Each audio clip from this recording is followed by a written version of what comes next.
A day in my life as a first-time mom na TikTok affiliate. 40 days ganap nga maglilinis ako ng aming kwarto dahil nga sobrang dugyot ng tignan ng kwarto namin. Dati nga once a week ako nakakapaglinis ng kwarto, pero ngayong may asawa at anak na madalang na lang kung maglinis ako ng kwarto. Inuna ko nga munang alisin ng mga kalat sa study table at lamesa dahil ito ang may mas maraming kalat. Diyos me, nung dalaga ako, bumili ako ng organizer ko para nasa isang lagayan lang lahat.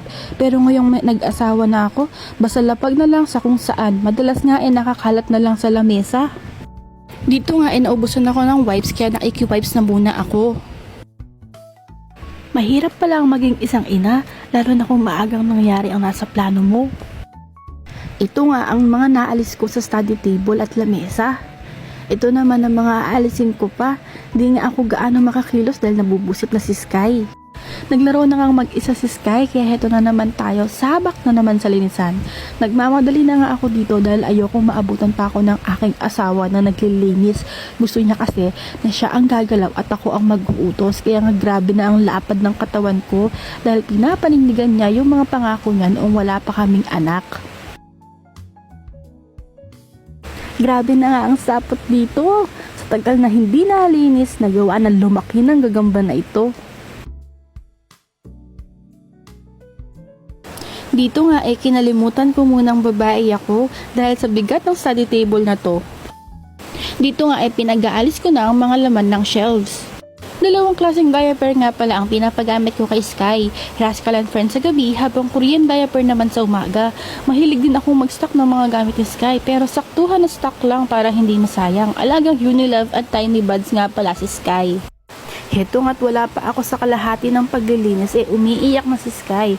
Gusto niya na kasing makipaglaro, kaso busy pa nga ako. Pagkatapos kong bigyan ng yate si Sky, ay balik paglilinis ulit ako dahil nga sa baka maabutan ako ng aking asawa. Dito nga inaayos ko na ang dalawang shelves sa bago nitong pwesto. Ito nga ang bagong pwesto. Pagkatapos ko ang maipwesto ang dalawang shelves, saka naman umiyak si Sky. Hindi na niya matiis talaga na hindi nakadikit sa akin. Nasa teething stage na kasi kami, kaya madalas gusto ni Sky ang nakadikit sa akin o kaya sa daddy niya. Kita niyo naman na ang dami pang nakakalat at wala pa ako naaayos sa mga to. Dito nga binago ko na naman ang pwesto ng mga shelves dahil nga sa di ako komportable sa unang pwesto nito. Pakiramdam ko kasi sumikip lalo ang lakaran namin sa kwarto. Nang ayos na nga ako sa pwesto ng dalawang shelves, inumpisahan ko namang alisin ang nasa damitan ni Sky.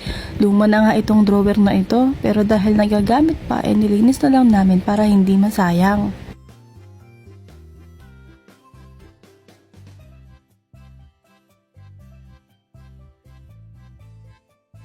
Dito nga hindi ko na nalinis ang drawer dahil nga sa nagsisimula na namang magbusit si Sky. Ipapalinis ko na nga lang sa asawa ko kapag dumating. Ito pala yung handmade flower na ginawa ko sa asawa ko after niyang mag-take ng board exam. Nilagay ko naman sa isang frame ang gender reveal, pregnancy test, clip sa puso ni Sky at ang baby tag niya nung nasa hospital pa lang kami. Pati nga picture namin ng asawa ko nung nag-graduate kami sa college. Engineering pala ang natapos ng asawa ko, habang nasa sports science naman ang natapos ko. Nilinis ko nga itong pagpwestuhan ng lamesa. Dito ko kasi ilalagay ang lamesa para mas malapit sa saksakan. Folding table pala itong lamesa na aming ginagamit.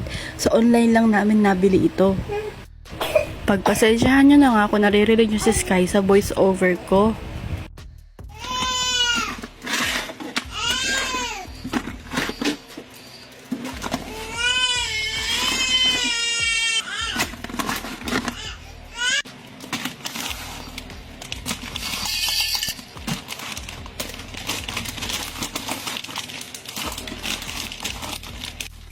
Habang nag-ASMR nga ako, hindi na talaga madaan sa gatas at pacifier si Sky. Hindi ko na nga natapos ang pag-video dahil ayaw na talagang makisama ni Sky. Ito na nga ang kinalabasan ng aking paglilinis at pag-aayos. Hanggang dito na lang. Salamat!